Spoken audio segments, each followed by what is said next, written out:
Indonesia Corruption Watch (ICW) menilai putusan 12 tahun penjara yang dijatuhkan Majelis Hakim Pengadilan Tipikor Jakarta terhadap mantan Menteri Sosial Juliari Peter Batubara tidak masuk akal.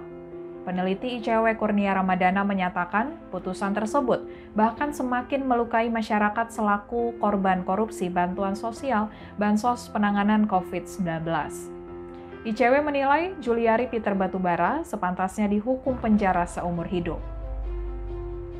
Peneliti ICW Kurnia Ramadana merinci sedikitnya terdapat 4 argumentasi yang dapat mendukung penilaian hukuman penjara seumur hidup untuk Juliari Peter Batubara.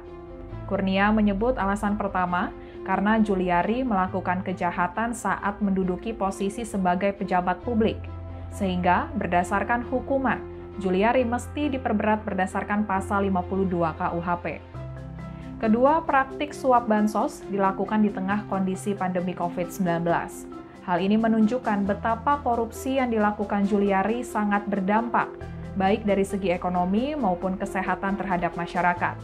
Ketiga, hingga pembacaan nota pembelaan atau pledoi, Juliari tidak kunjung mengakui perbuatannya. Padahal 2 orang yang berasal dari pihak swasta, Ardian Iskandar Madanatya dan Harifan Sidabuke, telah terbukti secara sah dan meyakinkan menyuap Juliari. Kemudian poin keempat, hukuman berat yang dijatuhkan terhadap Juliari bisa memberikan pesan kuat bagi pejabat publik lain, agar tidak melakukan praktik korupsi di tengah situasi pandemi COVID-19. Bahkan ICW menganggap Komisi Pemberantasan Korupsi KPK selaku aparat penegak hukum sejak awal enggan mengembangkan penyidikan guna menjerat pihak-pihak lain yang diduga terlibat dalam perkara tersebut. Indikasi tersebut, kata Kurnia, sudah terlihat sejak proses penyidikan. Misalnya keterlambatan melakukan penggeledahan dan keengganan memanggil sejumlah politisi sebagai saksi. Tidak hanya itu, saat penuntutan pun tidak jauh berbeda. Mulai dari menghilangkan nama sejumlah pihak dalam surat dakwaan, ketidakmampuan jaksa untuk memanggil pihak yang diduga menguasai paket pengadaan bansos, dan rendahnya tuntutan terhadap Juliari. Di luar proses hukum, KPK juga diketahui memberhentikan Kasatgas Penyidikan dan penyidik perkara bansos melalui tes wawasan kebangsaan TWK, serta membangun dalih seolah-olah ingin menyelidiki dugaan kerugian negara. Begitu pula dengan majelis hakim yang menyidangkan perkara ini, selain putusan yang dinilainya sangat ringan, ICW menilai isu lain seperti gugatan korban bansos juga ditolak dengan argumentasi yang janggal. Majelis Hakim Pengadilan Tipikor Jakarta memvonis Juliari Peter Batubara 12 tahun penjara dalam perkara korupsi bansos COVID-19.